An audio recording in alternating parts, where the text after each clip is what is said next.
The fundamental reason why we have high expenses is because most payments for medicine are third-party payments.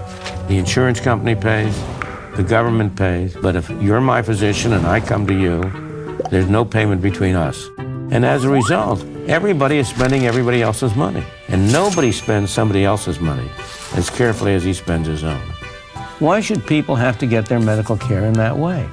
The problem really resolves itself into catastrophe versus ordinary. With respect to ordinary medical care expenses, they're relatively modest. There's no reason why people can't pay for it on their own. The catastrophic expenses arise when you have a major thing. In most areas, we buy insurance only for catastrophic expenses. You don't insure your car in such a way that if you buy gasoline, you get repaid by the insurance company. The system that should have developed is a system under which people would buy insurance for catastrophic expenses.